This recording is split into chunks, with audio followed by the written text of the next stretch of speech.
Hello students, welcome back to our Thakur Academy channel. So let's start our today's topic. Chapter number 3 आ गया electrochemistry. अब इसका नाम देखिए electrochemistry, मतलब branch होगी केमिस्ट्री की बात होगी, पक्का एक केमिस्ट्री की ब्रांच है जिसमें अभी चैप्टर पढ़ रहे हैं, जिसमें आपने इलेक्ट्रो में इलेक्ट्रिसिटी इलेक्ट्रिक करंट का कहीं ना कहीं पक्का यूज होने वाला पूरे चैप्टर के अंदर। ठीक है जी, होने का वाला बोल रहा है व्हाट इज इलेक्ट्रोकेमिस्ट्री। इलेक्ट्रोकेमिस्ट्री जो ब्रांच होती है केमिस्ट्री की, नाम में लिखा हुआ है इलेक्ट्रोकेमिस्ट्री, इलेक्ट्रो इलेक्ट्रिसिटी समझ लीजिएगा, और केमिस्ट्री आपको पता है ब्रांच है साइंस की।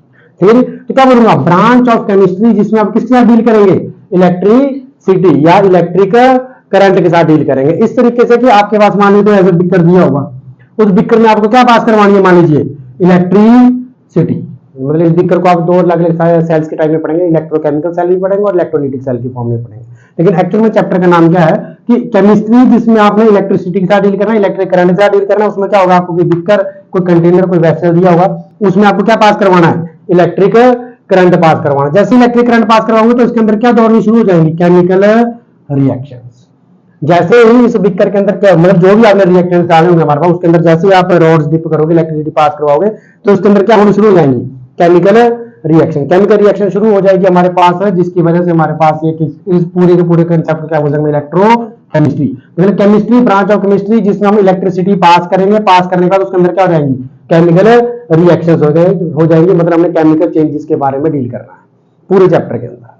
ठीक है जी, मतलब मेन काम क्या है, बिकर दिया होगा या वेसल या कंटेनर जो मर्जी बोलिए, उसमें क्या पास करवानी है, इलेक्ट्रिसिटी पास करवाने के बाद उसमें केमिकल रिएक्शंस होंगी, केमिकल रिएक्शन में केमिकल चेंजेस आने शुरू होंगे, हमने वो स्टडी करने हैं बस इस चैप्टर के अंदर।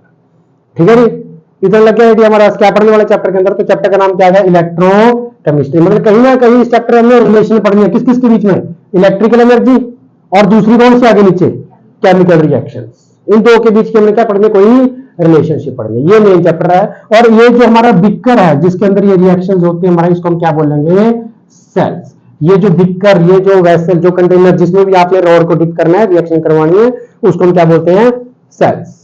लगा आइडिया। अब यही सेल आप इस चैप्टर के अंदर दो टाइप के पढ़ेंगे, एक होता है हमारे पास इलेक्ट्रोलिटिक सेल और एक होता है इलेक्ट्रोकेमिकल सेल। ये इलेक्ट्रोलिटिक सेल जो आप 10th क्लास में पढ़ के आते थे, 10th क्लास में आपको एक प्रिपरेशन आती होती थी उस टाइम में, प्रिपरेशन ऑफ कॉस्टिक सोडा, है ना, सोडियम हाइड्रोक्साइड आप कैसे प्रिपेयर करते हैं। आप क्या करते हैं, दो रॉड्स डिप कर देते हैं, ब्राउन सॉल्यूशन होता है उसमें, डिप करने के बाद आप देखते हैं कि हाँ जी इस तरीके से सोडियम हाइड्रोक्साइड प्रिपेयर होता है। बात करते हैं स्टार्टिंग में सेल्स की, दो टाइप की होंगी, इलेक्ट्रोकेमिकल और इलेक्ट्रोलिटिक। चैप्टर का पता लगा, चैप्टर पढ़ने का किस किस के बीच में रिलेशनशिप पढ़नी है, इलेक्ट्रिकल एनर्जी और केमिकल रिएक्शन। और जिस बिकर के अंदर पढ़ी जाएंगे उसको क्या बोलेंगे हम, सेल्स। अब हम सेल्स को डीपली देख लेते हैं थोड़ा बहुत कि सेल्स क्या होंगे इस चैप्टर में, फिर चैप्टर को स्टार्ट करेंगे। ठीक है, तो चैप्टर का सबसे पहले चीज क्या आ गई, सेल्स। ये लिए चैप्टर में आगे सेल्स कितने टाइप के हैं, दो। एक आगे आपके पास electrolytic cell and second one is electrochemical cell, है ना। जो पहले लिख लेना इसके बारे में, इलेक्ट्रोलिटिक सेल्स जो होते हैं हमारे पास नॉन स्पॉन्टेनियस होते हैं, नॉन स्पॉन्टेनियस होते हैं हमारा नेचर है हमारे पास। इसमें आप कोई भी एक्टिव मेटल्स ले लीजिए या कंपाउंड्स ले लीजिए। एक्टिव मेटल्स में सोडियम, पोटेशियम, कोई और कंपाउंड्स में आप ले लो NaOH वगैरह या कोई और ले लीजिए आप। ठीक है, इलेक्ट्रोप्लेटिंग की एक प्रोसेस होती थी, ये आप इसी में पढ़ते थे, इसको भी हम डीपली डिस्कस करेंगे। अभी पहले इसको निपटाएंगे फिर इलेक्ट्रोकेमिकल सेल पर आएंगे। ठीक है, पहले फिलहाल इस पोर्शन को देख लीजिए, कर लो, लिख लो लिख लो।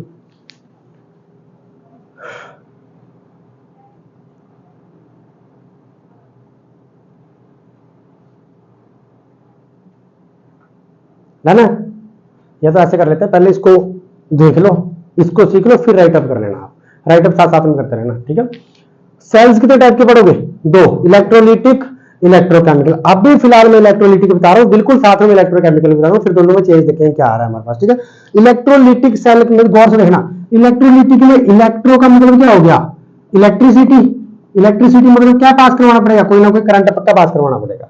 ठीक है, जिस वजह से लिटिक, लिटिक वर्ड का मतलब होता है लाइसिस, लाइसिस का मतलब होता है ब्रेक डाउन। ये मतलब बिजली के झटके देकर किसी चीज को क्या करना है, तोड़ना है।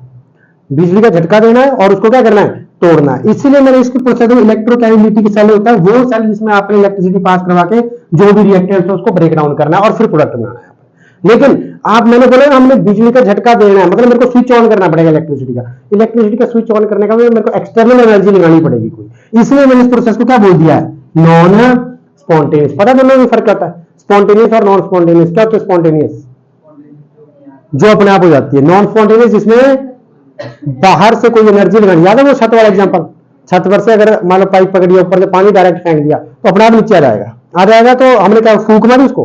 नहीं, अपने आप नीचे आने का मतलब क्या होगा, कौन सी प्रोसेस है, स्पॉन्टेनियस, अपने आप है, कुछ नहीं आपको एक्सटर्नल हेल्प लगाने की जरूरत है उसमें, ठीक है। लेकिन अब उसी पानी को नीचे से कहां पहुंचाना है, ऊपर, मतलब नीचे से टैंकी में डालना है तो क्या ऑन करते हो, मोटर ऑन करने का मतलब बाहर से कोई एक्सटर्नल क्या लगा रहे हो, एनर्जी। वो एक्सटर्नल एनर्जी नीचे से कहां पहुंचा देगा उसको ऊपर, तो वो प्रोसेस कौन सी होती है, नॉन स्पॉन्टेनियस। अब मैंने बोला कि इलेक्ट्रोलिटिक मतलब इलेक्ट्रिसिटी की प्रेजेंस में चीजों को तोड़ना है, मतलब इलेक्ट्रिसिटी में करंट देना है, बाहर से कोई एनर्जी देनी पड़ेगी। इसलिए इस पर ये जो सेल है ये कौन सी प्रोसेस के ऊपर काम करेगा, नॉन स्पॉन्टेनियस। चलेगा कि नहीं चलेगा, क्योंकि बाहर से क्या लगानी पड़ेगी, एनर्जी, तभी हमारे रिएक्टेंट शूट कर हमारा प्रोडक्ट कहीं ना कहीं बनने वाला है।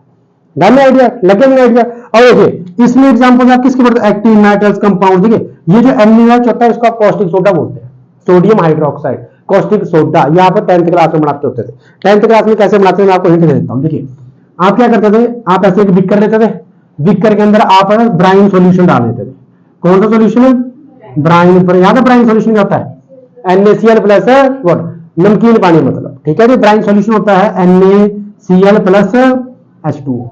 याद है इसके अंदर नमकीन पानी बन चुका है। हम इसके अंदर क्या डाल देते थे, जैसे दो रॉड से डिप कर देते थे, एक नेगेटिव और एक पॉजिटिव, दोनों को कनेक्ट कर देता हूं बिजली के सोर्स के साथ, कोई भी वोल्टेज देकर। ऐसे करते थे हम, यही सेल बनता था हमारे पास। तो इस टाइप के सेल को हम कौन से सेल बोल देते हैं, इलेक्ट्रोलिटिक। क्योंकि फिर हम क्या करेंगे, यहाँ से स्विच ऑन करेंगे, यहाँ से एनर्जी क्या, इलेक्ट्रिकल एनर्जी जानी क्या हो जाएगी, शुरू हो जाएगी, बिकर के अंदर जाएगी। बिकर के अंदर क्या क्या प्रेजेंट है, NaCl और वाटर, नमकीन पानी है। तो जैसे ही एनर्जी जाएगी तो NaCl को तोड़ देगी, वाटर के मॉलिक्यूल्स को भी क्या कर देगी, तोड़ देगी। तोड़ने के बाद NaCl कैसे टूटता है, Na पॉजिटिव Cl नेगेटिव, और वाटर कैसे टूटेगा, H पॉजिटिव OH नेगेटिव। ऐसे जुड़ता था तो हमारा क्या होगा, Na जुड़ जाता OH के साथ, आप बना लेते थे NaOH plus chlorine plus H2। ऐसे ये आप 10th क्लास में पढ़ते होते हैं, जिसको आप क्लोर एल्कली प्रोसेस के नाम से जानते होते हैं, ठीक है। तो जब भी हम इसकी बात करते हैं ना किसी इलेक्ट्रोलिटिक सेल में, इलेक्ट्रोलिटिक सेल में आप कॉस्टिक सोडा को प्रिपेयर करते थे 10th क्लास के अकॉर्डिंग। टाइम लगेगा तो देख लेना एक बार इसको, ठीक है जी। लेकिन मैंने आपको क्या बताया, इलेक्ट्रोलिटिक सेल मतलब आपने बाहर से कोई एनर्जी आई है। पहली बात हमने दो रॉड भी सोल्यूशन दिया, मतलब रिएक्टेंट दिया हुआ, हमने एनर्जी देनी है बाहर से। स्विच ऑन करने का अगर हमने कोई एक्सटर्नल एनर्जी दी, एक्सटर्नल एनर्जी देखते ही हमारा क्या हो गया, इसके अंदर ब्रेक डाउन। NaCl किस में टूट गया, Na positive Cl negative. Water कैसे टूट गया, H पॉजिटिव OH नेगेटिव। टूटने के बाद हमारा रिएक्टेंट जो हमारे जो भी अंदर चीजें टूटेंगी, आयंस आपस में जुड़ जाएंगे और प्रोडक्ट बनता जाएगा। लेकिन ये टूट कब रहे हैं, जब बाहर से कोई एनर्जी लग रही है। तो इसीलिए हम इस रिएक्शन में कौन से होते हैं, नॉन स्पॉन्टेनियस। और बिजली के झटके देकर तोड़ रहे हैं, इसीलिए सेल का नाम क्या हो गया, इलेक्ट्रोलिटिक। इलेक्ट्रो का मतलब क्या हो गया, इलेक्ट्रिसिटी, लिसिस का मतलब ब्रेक डाउन। बिजली का झटका दिया और NaCl टूट गया, Na positive Cl negative. Water भी टूट गया, H पॉजिटिव OH नेगेटिव। लगा देखना, ठीक है जी। तो ये देखिए इलेक्ट्रोलिटिक सेल डन, लगे इसके बारे में। दूसरा नॉन स्पॉन्टेनियस क्यों बोला इसको, ये बता क्या, इसमें हमारे पास कौन कौन से एग्जांपल आ रहे हैं, एक्टिव मेटल्स और कंपाउंड जिनको प्रिपेयर करते हैं अपने आप, ठीक है। अब हमारे पास मैंने बोला एक मैंने ये लिखना चाहिए, इलेक्ट्रोप्लेटिंग। ये पता क्या होता है इलेक्ट्रोप्लेटिंग, इलेक्ट्रोप्लेटिंग याद होगा किसी को, इलेक्ट्रोप्लेटिंग प्रोसेस इसमें एक मेटल के ऊपर एक और मेटल की लेयर चढ़ा देते हैं आप लोग। एक मेटल ऑलरेडी है, उसके ऊपर एक और मेटल की लेयर चढ़ाएंगे। लेकिन इलेक्ट्रो का मतलब क्या हो गया, इलेक्ट्रिसिटी देकर। ऐसे नहीं, इसी तरीके दो रॉड भी होंगे, एक रॉड के ऊपर मान लो आपने कॉपर लगा दिया, तो इस रॉड से इसके ऊपर फिर से कॉपर अगर चढ़ा दिया आपने, तो वो कौन सा हो जाएगा हमारा, इलेक्ट्रोप्लेटिंग। करते हो तो आप इसको, ये भी 10th क्लास में किया हुआ है आपने, ठीक है। क्या हुआ, मान लीजिए इस रॉड पर मैंने क्या मान लिया, कॉपर, और इस पर भी मान लीजिए मेरा इम्प्योर कॉपर है। मैंने क्या करा, ये वाला इम्प्योर भी अगर इसके ऊपर चढ़ा तो कॉपर के ऊपर फिर से कॉपर आ गया। एक ही मेटल के ऊपर मान लो एक और मेटल मैंने चढ़ा, और भी मेटल ले सकता हूं मैं, एक मेटल के ऊपर दूसरा मेटल की लेयर आ जाएगी, तो इस प्रोसेस को हम क्या बोलते हैं, इलेक्ट्रोप्लेटिंग। लेकिन इलेक्ट्रोप्लेटिंग होती है जब मैं क्या पास करता हूं, इलेक्ट्रिसिटी, इलेक्ट्रिकल करंट। तो इलेक्ट्रिक करंट अगर पास करूं तो मुझे एक्सटर्नल एनर्जी देनी पड़ रही है, एक्सटर्नल एनर्जी सिर्फ इसी सेल में दी जाती है हमारे पास। लग गया आइडिया। फिर ये नॉन स्पॉन्टेनियस है, और ये वाला जो सेल पड़ेगा ये स्पॉन्टेनियस। इसमें सब कुछ अपने आप चलेगा, इसमें हमें बाहर से एनर्जी देनी पड़ रही है। दोनों सेल के बीच का डिफरेंस ये आएगा। ना। तो जैसे आप यहाँ से बिजली का सोर्स ऑन करोगे, ये वाला मेटल यहाँ से जाकर इसके ऊपर डिपॉजिट हो जाएगा, एक मेटल के ऊपर दूसरे मेटल की लेयर है, तो उस प्रोसेस को हम क्या बोलते हैं, इलेक्ट्रोप्लेटिंग। चेक कीजिए, कुछ पूछना है लगा दिया इतना। चैप्टर की स्टार्टिंग में पता लगा इलेक्ट्रोकेमिस्ट्री क्या क्या डील करने वाला है, इलेक्ट्रोकेमिस्ट्री किस किस की रिलेशनशिप, इलेक्ट्रिकल रॉड्स बोलते हैं इलेक्ट्रिकल एनर्जी, नीचे क्या है केमिकल रिएक्शन, उनके बीच की रिलेशनशिप, जिस बिकर में बंद किया गया उसको क्या बोल दिया, सेल। इतना पढ़ेंगे। सेल कितने टाइप के पढ़ेंगे, दो, इलेक्ट्रोलिटिक, इलेक्ट्रोकेमिकल। पहले हम इसको डील करने के लिए है, तो इलेक्ट्रोलिटिक में इलेक्ट्रो का मतलब क्या होता है, इलेक्ट्रिसिटी, लिटिक मतलब लाइसिस, लाइसिस का मतलब क्या होगा, ब्रेकडाउन, मतलब इलेक्ट्रिसिटी के झटके देकर किसी चीज को तोड़ना। उसके लिए मैंने आपको अभी बता दिया NaCl और वाटर दिया। NaCl और वाटर का ब्राउन सॉल्यूशन, उसमें मैंने क्या डाल दी, दो रॉड्स, बाहर से क्या ऑन कर दिया, स्विच, मतलब हमने कोई वोल्टेज पास करिए, करंट पास करा है, और NaCl का छूट गया, Na पॉजिटिव, Cl, वाटर का छूट गया, H पॉजिटिव, आयंस में टूट गया। ये हमारे पास कब होगा, जब बाहर से कोई एनर्जी दी जाएगी, और जब बाहर से कोई एनर्जी लगाते हैं तो उस प्रोसेस को क्या बोल देते हैं, नॉन स्पॉन्टेनियस। तो मतलब जो इलेक्ट्रोलिटिक सेल है वो किसके ऊपर काम करने वाला है, नॉन स्पॉन्टेनियस प्रोसेस के ऊपर काम करेगा। और इसमें एग्जांपल्स आ गए एक्टिव मेटल्स और कंपाउंड, जो मैंने प्रिपेयर करने का आपको हिंट दे दिया, ठीक है। और लास्ट क्या है, इलेक्ट्रोप्लेटिंग, जो हमारा एक्चुअल में इंडस्ट्रीज में यूज होता है। तो इंडस्ट्रीज में यूज होता है इलेक्ट्रोप्लेटिंग, लेकिन इलेक्ट्रोप्लेटिंग भी किस कंसेप्ट के ऊपर बेस्ड है, इलेक्ट्रोलिटिक सेल, है ना। इतने में से कुछ पूछना, फिर इस पर बस उल्टा कर देना, बस थोड़ा सा चेंज करना, इसका पता लग गया, डन है। चलिए इस तरफ, चलिए अब आ जाते हैं इलेक्ट्रोकेमिकल सेल। इलेक्ट्रोकेमिकल सेल जो हमारा, देखिए ये मैंने क्या लिखा है, नॉन स्पॉन्टेनियस, ये कौन सा आ गया हमारे पास, स्पॉन्टेनियस। स्पॉन्टेनियस, इसमें भी केमिकल रिएक्शंस होंगे, जिसको हम कौन सी रिएक्शंस की फॉर्म में पढ़ेंगे, रिडॉक्स रिएक्शन। इस सेल के अंदर आप कौन सी रिएक्शंस पढ़ेंगे, रिडॉक्स रिएक्शंस पढ़ेंगे, मतलब कितना गेन हुआ, कितना लूज हुआ हमारे पास से। जैसे आप उस चैप्टर पढ़ते हैं, पिछला +1 में चैप्टर था रिडॉक्स रिएक्शंस वाला था, कितना गेन करा, कितना लूज करा, वो आपने इस सेल के अंदर पढ़ना होता है, ठीक है जी। इलेक्ट्रोकेमिकल सेल मतलब इलेक्ट्रिसिटी पास करा के कहीं ना कहीं वो जो केमिकल रिएक्शन, केमिकल चेंजेस आएंगे, गेन होगा, लूज होगा इलेक्ट्रॉन का, वो रिडॉक्स रिएक्शंस के अंदर आ जाएगा। स्पॉन्टेनियस रिएक्शन है, क्योंकि इसमें स्पॉन्टेनियस मतलब अपने आप हो जाएंगे, क्यों, क्योंकि इसमें आप सॉल्ट ब्रिज वगैरह का यूज करते हैं। जब टाइम आएगा तो उसमें आपको पता चलता जाएगा, ठीक है जी। ये अपने आप ही चलेंगे, इसमें आपको बाहर से कोई एक्शन एजेंसी की हेल्प लगाने की जरूरत नहीं पड़ेगी, है। तो ये आ गया हमारा इलेक्ट्रोलिटिक और ये आ गया इलेक्ट्रोकेमिकल, दोनों में डिफरेंस हमने लिख दिया है। मेन डिफरेंस मैंने बता दिया आपको। जो आपके इलेक्ट्रोकेमिकल सेल्स होते हैं हमारे पास, ये आपके घर में बैटरीज होती हैं, कौन से वाला, रिमोट वाली बैटरीज होती है हमारे पास। जो उनमें जो होता है ना, वो जो रिमोट वाली बैटरीज होती है, वो कौन से सेल से बनी हुई होती है, इलेक्ट्रोकेमिकल, मतलब उसमें केमिकल रिएक्शन होते हैं, पढ़ेंगे आपने छोटी क्लास में। ड्राई सेल है ना, 7th 8th में एक कंसेप्ट आता है ड्राई सेल वाला, तो ड्राई सेल जो इसके ऊपर बेस्ड होता है, ठीक है। उसमें देखो केमिकल रिएक्शन, जो केमिकल्स खत्म हो गए तो सेल काम करने क्या जाता है, बंद हो जाता है, तो वो ये सारे होते हैं, ठीक है। तो ये है चैप्टर की स्टार्टिंग, आपके इसमें से कुछ पूछना देख लीजिए, लिख लोगे, करें चैप्टर स्टार्ट पर, ठीक है। पहले मैं बेसिक बता के ना पढ़ना क्या है, चलो आगे पक्का। चले अब हमारे पास जो सबसे पहला कंसेप्ट आ गया वो आ जाता है कंडक्टर्स।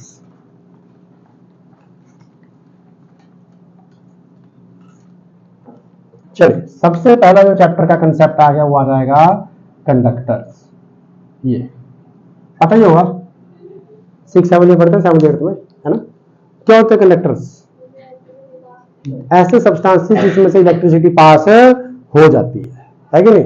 मान लो अब देखना, जैसे एक्चुअली में आप कैसे पता करोगे कि एक चीज कंडक्टर है या इंसुलेटर है, जो इलेक्ट्रिसिटी पास कर रहा है वो तो कंडक्टर है, जो अपने जैसे इलेक्ट्रिसिटी पास नहीं होने देगा वो क्या जाएगा, इंसुलेटर, जिसको आप नॉन कंडक्टर भी बोल सकते हैं, ठीक है जी। लेकिन आपको कैसे पता चलेगा ये चीज कंडक्टर और ये इंसुलेटर है कुछ आइडिया।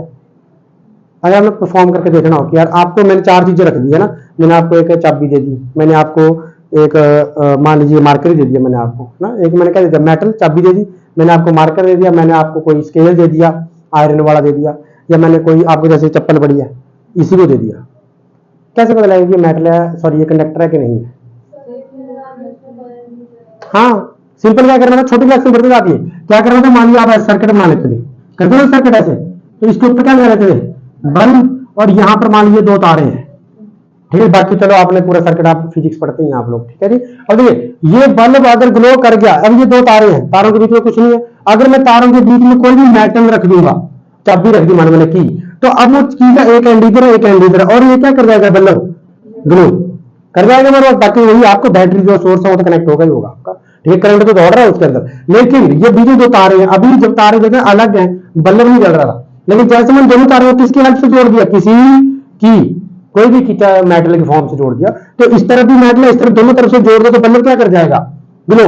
इसका मतलब वो जो की है वो क्या है, कंडक्टर है, मतलब उसमें से क्या पास हो रहा है, करंट। ठीक है, लेकिन अब अगर इसकी जगह मैं यहां पर ये मार्कर रख लेता, ये वाला मार्कर, और इसको कनेक्ट करता, क्या करता, बल्ब ग्लो करेगा, नहीं करेगा। अगर बल्ब ग्लो नहीं करता इसका मतलब वो क्या है, इंसुलेटर। वैसे अगर मैं कोई और भी चीज लूं, कोई भी सब्सटेंस और लूं चेक करने के लिए, तो हमने क्या देखना, इसमें दो तारों के अंदर डाल दो, बल्ब ग्लो करेगा तो कंडक्टर है, नहीं करा तो इंसुलेटर हो।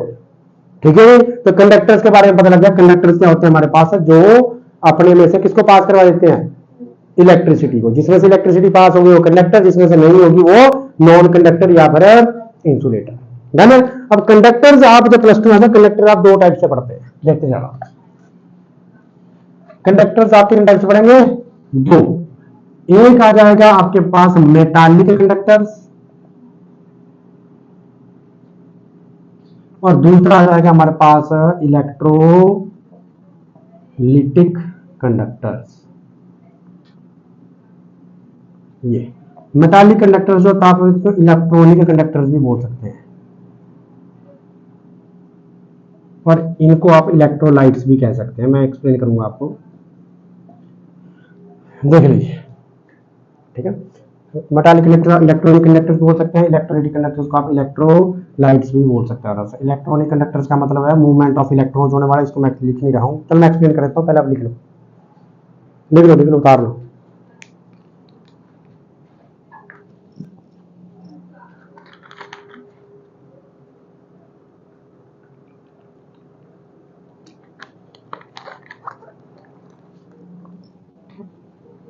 डन है।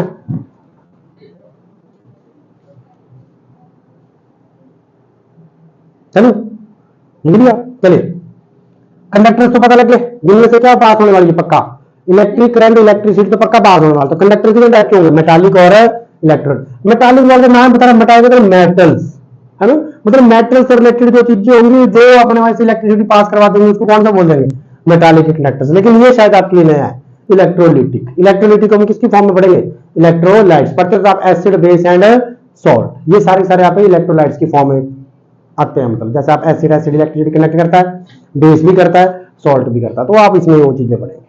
ठीक है, अब पहले इसकी बात कर रहे हैं मेटालिक कंडक्टर्स। मेटालिक कंडक्टर्स को हमने क्या बोल दिया, इलेक्ट्रॉनिक। क्वेश्चन आता है कि metallic conductors are also known as electronic conductors. Electronic conductor में क्या नाम आ रहा है, इलेक्ट्रॉन आ रहा है। मतलब इलेक्ट्रॉन्स क्या करेंगे जब मूव, आपको पता है कि इलेक्ट्रॉन मूव करते हैं तभी हमारे पास करंट दौड़ता है, चार्ज बनता है, चार्ज बनेगा तभी इलेक्ट्रिक करंट, इलेक्ट्रिक करंट तभी इलेक्ट्रिसिटी बनती है। तो बेस क्या होता है, सभी चीजों होगा इलेक्ट्रॉन। अगर इलेक्ट्रॉन दौड़ेगा हमारे पास, तो मतलब अगर मैं मेटालिक कंडक्टर की बात करूं तो किसके ऊपर डिपेंड करेगा, वो इलेक्ट्रॉन्स की मूवमेंट के ऊपर। अगर इलेक्ट्रॉन मूव करते रहेंगे तो भैया इलेक्ट्रिक करंट दौड़ेगा, लेकिन अगर इलेक्ट्रॉन मूव नहीं करेगा तो इलेक्ट्रिक करंट भी दौड़ेगा नहीं।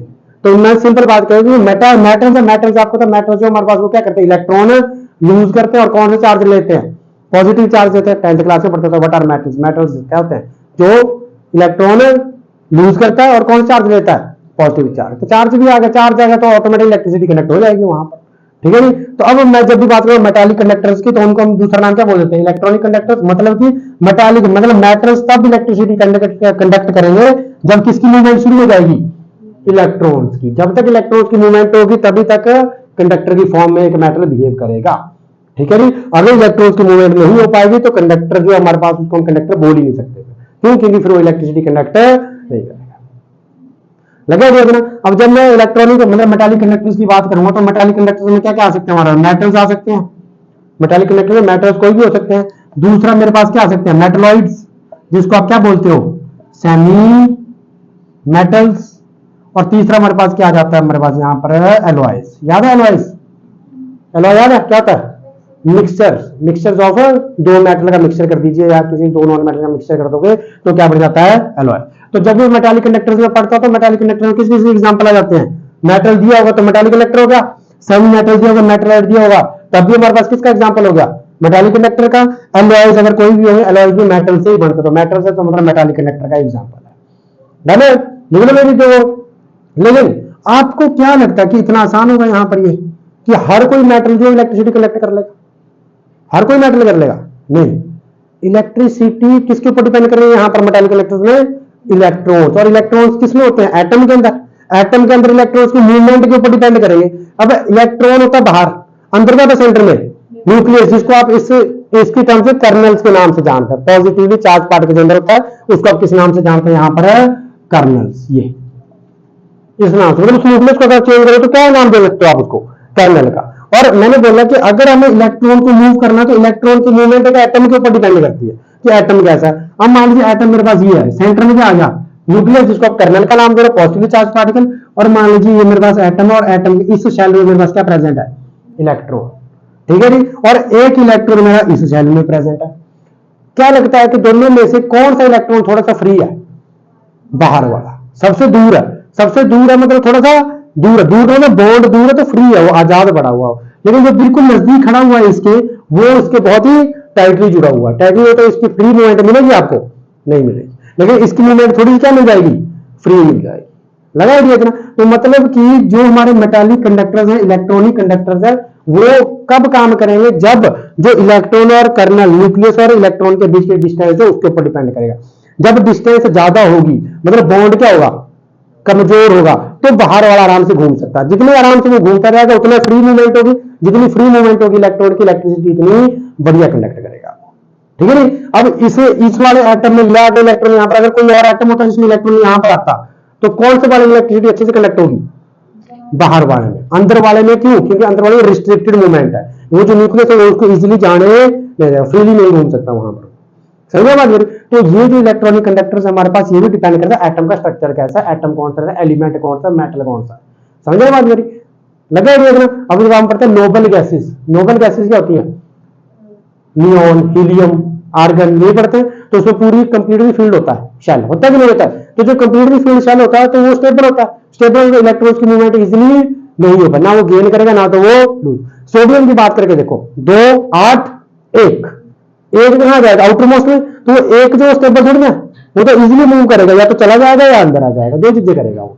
ठीक है? या तो किसी के पास चला जाएगा या फिर अंदर आ जाएगा, कोई खींच लेगा उसको। तो फ्रीली घूम सकता है वो। तो फ्रीली घूमने मतलब सोडियम इजीली क्या कर सकता है? इलेक्ट्रिसिटी कंडक्ट कर सकता है। लेकिन नियोन कर पाएगा? नहीं। नोबल गैस को इलेक्ट्रिसिटी कंडक्ट करने में मुश्किल है, करेगा ही नहीं, और क्योंकि वो इनर्ट होते हैं। समझ बात मेरी? तो जब भी हम किसकी बात करेंगे? मेटालिक कंडक्टर्स की बात करेंगे, तो वो मेटल्स कब बिहेव करेंगे, मतलब मेटल्स कब इलेक्ट्रिसिटी कंडक्ट करेंगे, वो डिपेंड करेगा कि वो जो पॉजिटिव चार्ज पार्टिकल किसका नाम दे दिया? कर्नल, कि कर्नल और इलेक्ट्रॉन के बीच की डिस्टेंस कितनी। ठीक है? जब डिस्टेंस ज्यादा है, दूर है, तो फ्रीली घूम रहा है, मतलब इलेक्ट्रिसिटी कनेक्ट हो जाएगी। डिस्टेंस कम है तो फ्रीली घूम नहीं पाएगा, नहीं घूम पाएगा तो रिस्ट्रिक्टेड मूवमेंट है, तो वहां पे इलेक्ट्रिसिटी कंडक्ट करना मुश्किल हो जाएगा उसके लिए। करेगा लेकिन उससे एफिशिएंसी के नहीं करेगा जिससे बाहर वाला करेगा, है ना? तो ये लग गया पता। ठीक है? अब यहां से एक नंबर क्वेश्चन पता क्या आता है कि टेम्परेचर के साथ, टेम्परेचर अगर मैं इंक्रीज करूं या डिक्रीज करूं, टेम्परेचर के साथ बताइए कि जो कंडक्टिविटी है मेटल्स को इंक्रीज करती है या डिक्रीज करती है। ये बहुत अच्छा क्वेश्चन आता है। टेम्परेचर अगर मैं इंक्रीज कर रहा हूं तो बताइए क्या लगता है कि मेटल्स की कंडक्टिविटी इंक्रीज करेगी कि डिक्रीज करेगी? डिक्रीज करेगी। क्यों? सही बोला आपने कि जब मैं टेम्परेचर इंक्रीज करूंगा तो इलेक्ट्रिकल कंडक्टिविटी क्या हो जाएगी? कम हो जाएगी। बिल्कुल सही है। ये मेटल्स की बात कर रहा हूं, सिर्फ मेटल इस वाले कंसेप्ट इसमें अलग है, उस पर हम आए नहीं है। हम सिर्फ इसको डिस्कस करें। मेटालिक कंडक्टर, मेटालिक कंडक्टर्स जैसे बोले तो टेम्परेचर इंक्रीज कर रहे हो तो इलेक्ट्रिकल कंडक्टिविटी क्या हो जाएगी? डिक्रीज। क्या लगता है क्यों? हाँ, पिघल जाएगा। कि अगर उस तरीके से सोचेगा तो ठीक है, लेकिन एक्चुअल में अगर एटम के हिसाब से सोच के देखो तो क्या हो सकता है? क्योंकि इलेक्ट्रिकल कंडक्टिविटी मतलब एटम के ऊपर डिपेंड करे टोटली। अगर आप देख रहे हो तो एटम कैसा है, एलिमेंट कैसा है, पता क्या होता है? जब हम टेम्परेचर इंक्रीज करते हैं, अभी तक ये जो कर्नल है ना हमारा पॉजिटिव चार्ज पार्टिकल खड़ा हुआ है, इससे डिस्टेंस मेजर कर रहे हो आप दूर की। लेकिन जब बोलते हैं आप टेम्परेचर इंक्रीज करते हो तो ये जो पॉजिटिव चार्ज कर्नल है ये भी मूव करना शुरू कर लेता है। ये मूव करना शुरू करे तो क्या पता ये यहां से इसके नजदीक जैसे पहुंच जाएगा तो इसकी मूवमेंट क्या हो जाएगी? रिस्ट्रिक्ट हो जाएगी। रिस्ट्रिक्ट हो जाएगी तो क्या इलेक्ट्रिकल कंडक्टिविटी डिक्रीज हो जाएगी इसकी? क्या वो फ्रीली घूमेगा? नहीं, फ्रीली नहीं घूम पाएगा तो इलेक्ट्रिकल कंडक्टिविटी क्या हो जाएगी? डिक्रीज हो जाएगी। लगे आइडिया? तो बोल रहा है कि अगर टेम्परेचर इंक्रीज करते हैं आप मेटालिक कंडक्टर के केस में, जब टेम्परेचर इंक्रीज करते हैं तो जो पॉजिटिवली चार्ज कर्नल होता है या न्यूक्लियस जिसको हम सिंपल बोल देते हैं, वो क्या करता है हमारे पास उसकी भी मूवमेंट क्या रहती है? वो भी एनर्जी लेता है, काइनेटिक एनर्जी, मूव करना शुरू करता है। मूव करते करते अगर वो इलेक्ट्रॉन के जितनी नजदीक चलता जाएगा उसकी मूवमेंट क्या रहेगी? इतनी रिस्ट्रिक्ट हो जाएगी, तो फ्रीली थोड़ा ना घूम पाएगा। फ्रीली नहीं घूम पाएगा तो कंडक्टिविटी क्या हो जाएगी, इलेक्ट्रिकल कंडक्टिविटी उसकी लो हो जाएगी। कर लोगे? बहुत अच्छा क्वेश्चन है कि जब टेम्परेचर इंक्रीज किया जाता है तो इलेक्ट्रिकल कंडक्टिविटी डिक्रीज क्यों होती है। हो जाएगा एक्सप्लेन? डन है? चलो आगे पूछ रहे, यहां तक कुछ पूछना है? चलिए अब आ जाते हैं इलेक्ट्रोलिटिक कंडक्टर की तरफ। इलेक्ट्रोलिटिक कंडक्टर क्या होता है ये बताता, लिख लिया आपने?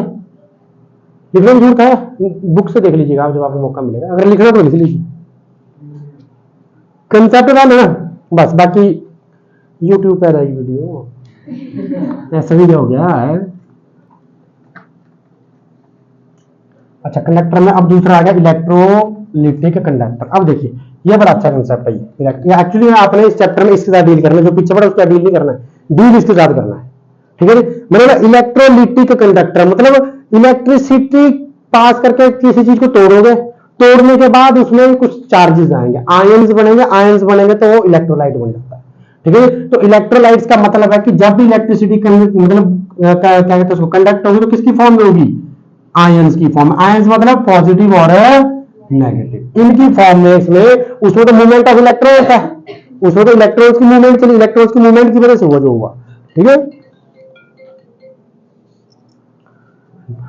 बहुत आते हैं बड़े फैंस बहुत हैं।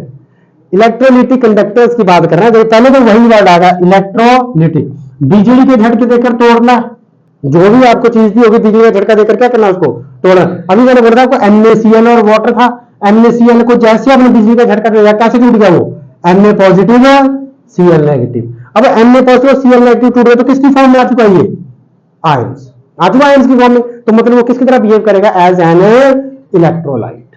ठीक है जी, थम जाता हूं। ठीक है जी, Na पॉजिटिव और Cl नेगेटिव, इतना आइडिया लगा। तो मतलब इसमें हमने क्या करना, बिजली के झटके देकर किसी चीज को तोड़ना, तोड़ने के बाद किसमें कन्वर्ट करना उसको, आयंस। अगर वो आयंस में कन्वर्ट हो गया तो आयंस मूव करेंगे, आयंस मूव करेंगे तो वो इलेक्ट्रिसिटी कंडक्ट करेगा। अगर आयंस मूव नहीं करेंगे इसमें तो इलेक्ट्रिसिटी कंडक्ट नहीं। तो दोनों में डिफरेंस देखो, जो आपने मेटालिक कंडक्टर पढ़ा मूवमेंट ऑफ इलेक्ट्रॉन्स, और इसमें किसकी वजह से मूवमेंट ऑफ आयंस। डिफरेंस समझ में आ गया दोनों में, उसमें इलेक्ट्रॉन और इसमें आयंस।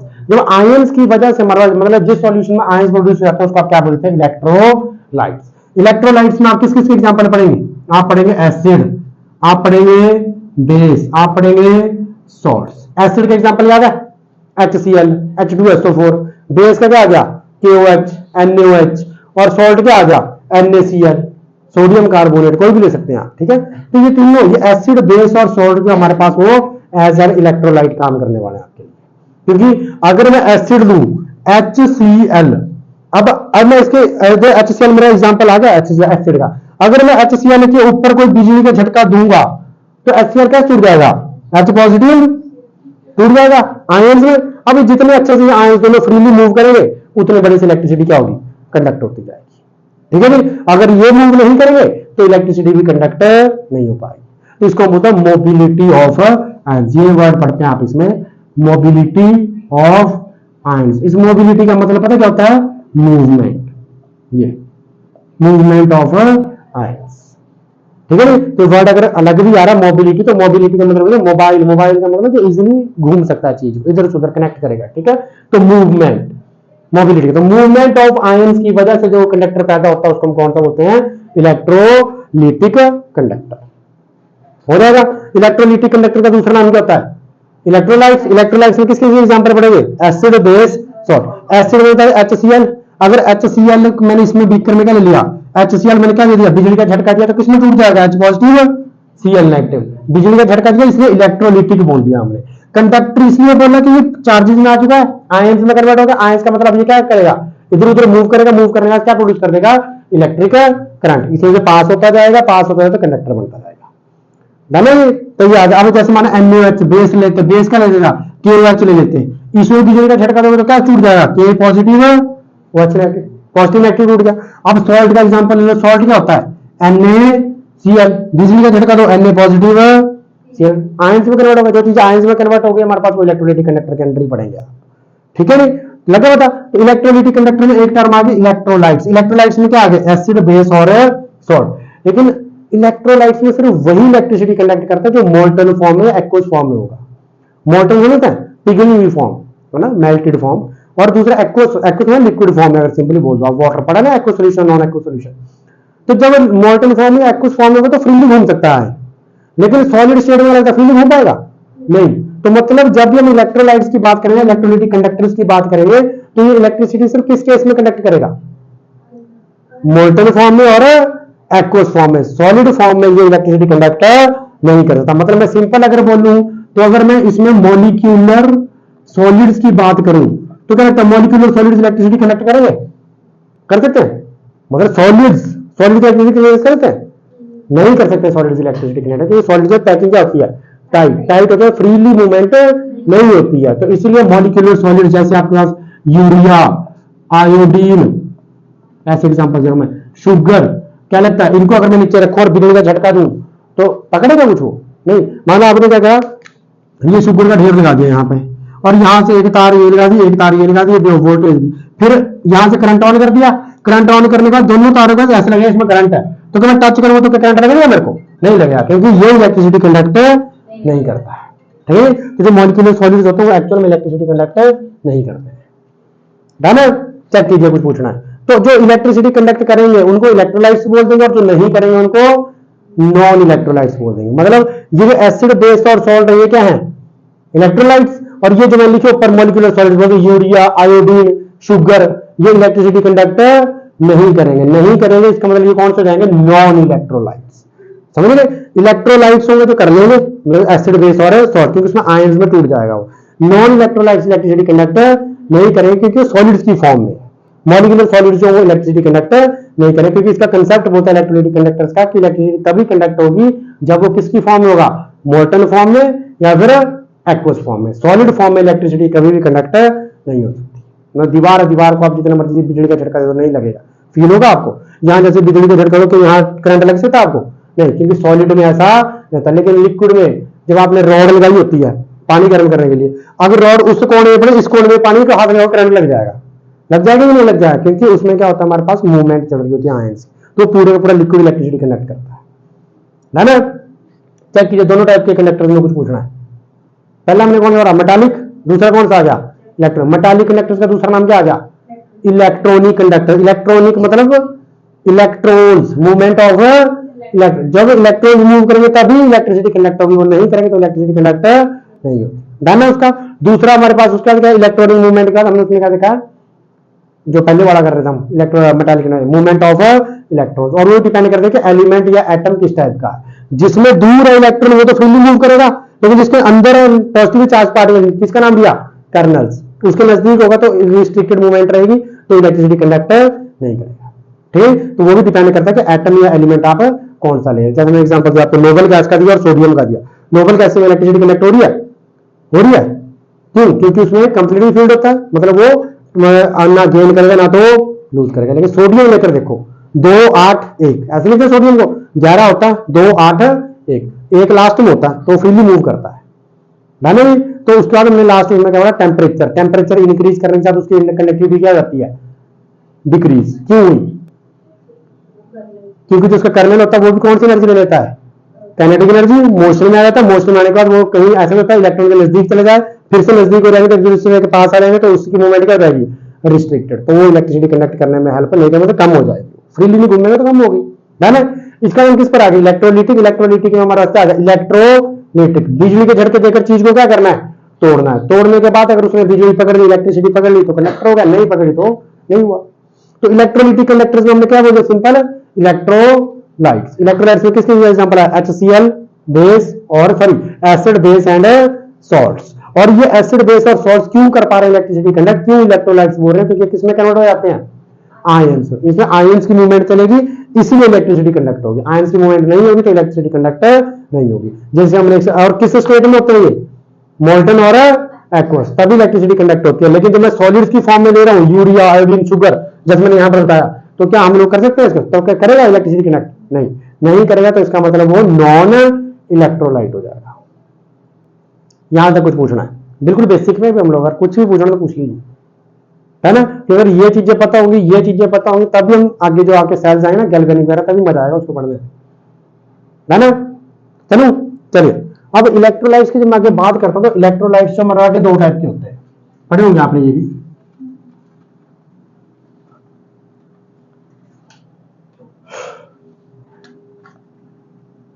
इलेक्ट्रोलाइट्स, ये आपके दो टाइप के होते हैं। एक होते हैं आपके पास स्ट्रॉन्ग इलेक्ट्रोलाइट्स और एक होते हैं वीक इलेक्ट्रोलाइट्स।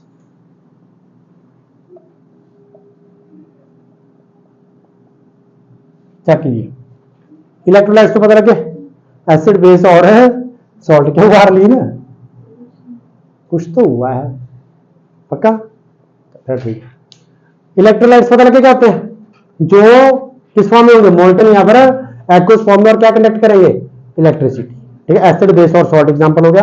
अब ये दो टाइप के होते हैं, एक स्ट्रॉन्ग और एक वीक इलेक्ट्रॉन। अब दोनों का मतलब क्या हुआ, बोले स्ट्रॉन्ग और वीक का मतलब क्या हुआ, स्ट्रॉन्ग ताकतवर हो गए, वीक कमजोर हो गया ना। हाँ, मतलब अगर देखोगे तो क्या हुआ, देखो मैंने क्या करा, मैंने एसिड ले लिया, समझ लो एसिड ले लिया हमने, सिंपल एसिड के मैंने 100 पार्टिकल चलो इकट्ठे कर दिया, एसिड लिक्विड फॉर्म में मिलेगा, फिर भी मैंने उसके कितने पार्टिकल ले लिए, 100। कितने पार्टिकल लिए मैंने उसके, 100 एसिड के मैंने एसिड रिजॉल्व डालना है, और कितने पार्टिकल ले लिए, 100। और इसके अंदर मेरे पास क्या है, वाटर, क्या डाल दिया मैंने इसमें, वाटर। अगर मेरे 100 के 100 पार्टिकल्स इस वाटर के अंदर क्या हो चुके हैं, डिसॉल्व हो चुके हैं, डिसोशिएट हो चुके हैं, टूट चुके हैं, मतलब कंप्लीटली टूट चुके हैं, तो वो कौन सी इलेक्ट्रोलाइट हो जाएगा, स्ट्रॉन्ग। जब वो कंप्लीटली आयनाइज, कंप्लीटली आयंस में टूट जाएगा, 100 के 100, समझ बात हुई। लेकिन अगर मैं 100 पार्टिकल्स डालता एसिड के, और 100 में से जो मेरे यूज होते हैं, डिसॉल्व होते हैं, वो 70 होते हैं, सिर्फ 70 ही होंगे, इसमें 100 के 100 डिसोशिएट हुए तो स्ट्रॉन्ग इलेक्ट्रोलाइट हो गए। लेकिन इसमें 100 में से कितने हुए, 70, कितने बचे अभी, 30। तो जब ये कंप्लीटली इसमें टूटेंगे नहीं, कंप्लीट डिसोसिएशन नहीं हुई, 100 के 100 नहीं टूटे, 100 में से कितने टूटे, 70। तो अगर कंप्लीट डिसोसिएशन नहीं हुई है तो कौन सा इलेक्ट्रोलाइट हो जाएगा, वो वीक इलेक्ट्रोलाइट हो जाएगा। दोनों में डिफरेंस हो गया। स्ट्रॉन्ग इलेक्ट्रोलाइट कब होगा, मतलब एसिड स्ट्रॉन्ग कब बोलूंगा मैं, स्ट्रॉन्ग एसिड, हमने ना स्ट्रॉन्ग इलेक्ट्रोलाइट, वीक इलेक्ट्रोलाइट, तो स्ट्रॉन्ग इलेक्ट्रोलाइट में एसिड भी बोल सकता हूं मैं, तो मैं स्ट्रॉन्ग एसिड कब बोलूंगा, जब सारे के सारे एसिड किस में कन्वर्ट हो जाएगा, मतलब सारे के सारे एसिड के पार्टिकल्स कंप्लीटली डिसोशिएट हो जाएंगे, टूट जाएंगे, आयनाइज हो जाएंगे। ठीक है जी। लेकिन अगर अब मैं वीक एसिड किसको बोलूंगा, जिसको जब मैं किसी सॉल्वेंट के अंदर डिसॉल्व करूं तो उसके सारे के सारे पार्टिकल्स कंप्लीटली डिसोशिएट ना, कंप्लीटली आयनाइज नहीं होंगे। अगर सारे के सारे हो गए तो स्ट्रॉन्ग एसिड स्ट्रॉन्ग बेस, अगर सारे के सारे नहीं हुए तो weak acid weak base. Done है। बाकी आपको पता है एसिड और बेस को जोड़ दोगे तो क्या बन जाता है, एसिड और बेस को डिसोशिएट करोगे, एक साथ जोड़ दोगे तो क्या बन जाता है, सॉल्ट। डन है जी। तो सॉल्ट्स भी हमारे पास आएंगे भी हमारे पास। ठीक है जी। तो चेक कीजिए, स्ट्रॉन्ग इलेक्ट्रोलाइट और वीक इलेक्ट्रोलाइट अगर कुछ पूछना है, स्ट्रॉन्ग मतलब कंप्लीटली टूट जाएंगे, 100 डाले तो 100 के 100 डिसोशिएट हो गए। लेकिन वीक कौन सा हो गया, 100 डाले लेकिन कितने हुए, 70, कितने बचे हैं, 30। जो कंप्लीटली आयनाइज नहीं हुआ वो वीक, और जो हो गया वो स्ट्रॉन्ग। तो अगर आज का स्ट्रॉन्ग एसिड लिखना पड़ता, लिखना डेफिनेशन, स्ट्रॉन्ग एसिड वो एसिड होता है जिसमें कंप्लीट डिसोसिएशन होते हैं सारे के सारे पार्टिकल्स, और वीक कौन सा होता है जिसमें पार्शियल डिसोसिएशन होते हैं, थोड़ी बहुत डिसोसिएट होंगे, सारे के सारे नहीं होंगे। ना अब स्ट्रॉन्ग इलेक्ट्रोलाइट का एग्जांपल लिख लो, HCl स्ट्रॉन्ग एसिड होता है, H2SO4 क्या होता है, strong acid. Strong electrolyte, strong base के एग्जांपल भी लिख सकते हो आप, क्या लिखते हो, NaOH KOH, ये लिख लेते हैं आप। एसिड ये लिख दिया मैंने ऊपर, ये बेस मैंने नीचे लिख दिया। ठीक है। वीक इलेक्ट्रोलाइट में आप लोग एग्जांपल, वीक एसिड के एग्जांपल अगर आप लिखना चाहें तो वो होता है एसिटिक एसिड, CH3COOH हमारे पास। ठीक है। कार्बोनिक एसिड होता है H2CO3, ये दो आगे हमारा वीक एसिड हुआ। ठीक है। वीक बेसिस भी आप देख लेना, और फिर सॉल्ट्स भी देख लेना। सॉल्ट्स में तुम्हारा स्ट्रॉन्ग है NaCl वगैरह आ गया हमारे पास, Na2CO3 वगैरह सारे। ठीक है नहीं, बाकी एग्जांपल आपको बुक में मिल जाएंगे। कंसेप्ट में कुछ पूछना तो देख लीजिए, है ना। चलो आगे चलिए। अब हमारे पास आगे आता है कि कंडक्टिविटी किस फैक्टर के ऊपर डिपेंड करता है। कंडक्टिविटी एक्चुअली में किसके ऊपर डिपेंड करेगी, इलेक्ट्रोलाइट्स की, क्या लगता है, मतलब किस हद तक कोई भी एक, चाहे एसिड चाहे बेस है चाहे सॉल्ट है, किस हद तक उसकी कंडक्टिविटी जाएगी, वो किस चीज के ऊपर डिपेंड करेगी,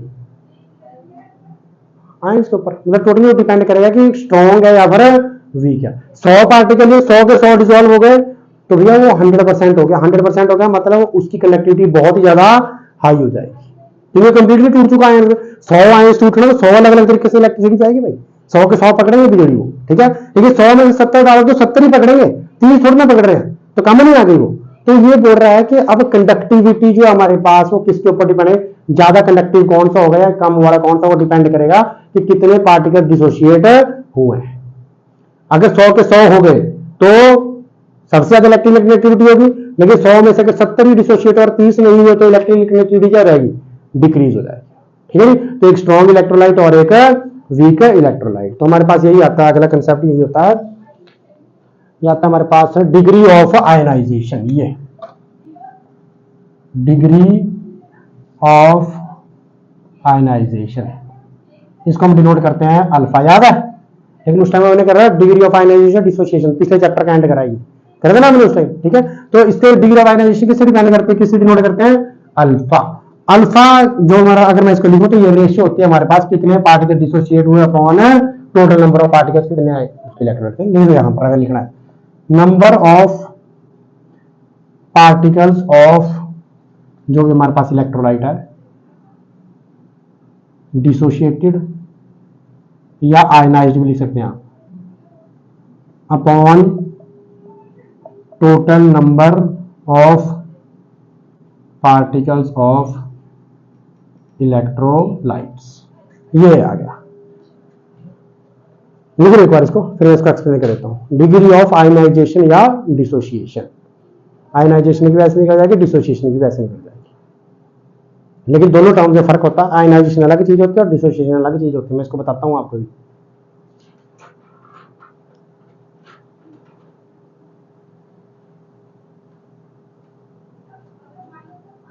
डन, बोलू जल्दी लिखो, जल्दी लिखो,